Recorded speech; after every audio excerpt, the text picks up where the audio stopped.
Hi, everybody. Today's segment, I'd like to talk about investments in general. Now, investments in general, what I mean by that is that just as important as it is getting in an investment, whether it be stocks, a house, um, whatever it may be, it's just as important to get out of the investment. Now, what I mean by that is that I'd like to start with a story. So, I have my own business, and in doing so, I talk to a lot of small business owners.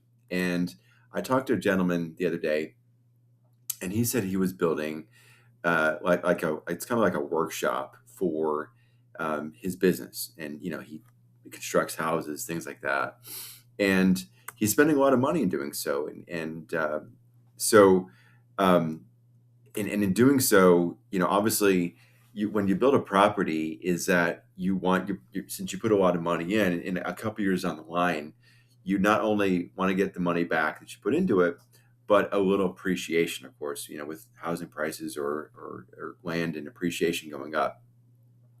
Now, the problem in him doing so is that he built it on his own property, as far as his own personal property. And I was thinking to myself at the time, obviously, I don't want to be negative to anybody, so I just congratulated him and moved on. But one of the things you want to do in any investment is like I told you before, and I'll tell you again, just as important as it is getting in a property, you want to, or in an investment, you want to get out of the investment. And I think in this case, he will have real trouble getting out of that investment, the money that he put in, is just because to sell that piece of property, he would need to partition it, and then on top of it, it's the construction building is in a residential area, and then you have zoning, then you have HOA issues, city, county, et cetera issues. So I think in that case, he may be excited today, but tomorrow he won't be so excited.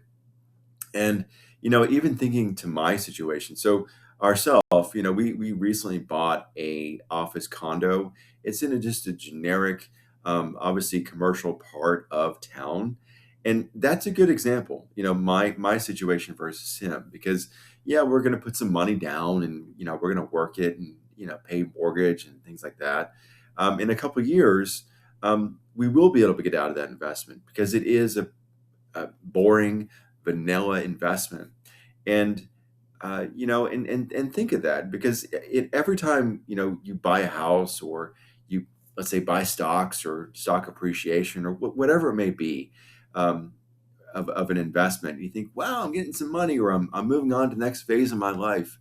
That's good, and that's exciting, and you should be proud of yourself. But the question is, how are you going to make that money you've been putting in liquid so you can go out and spend it and have the actual fun with it?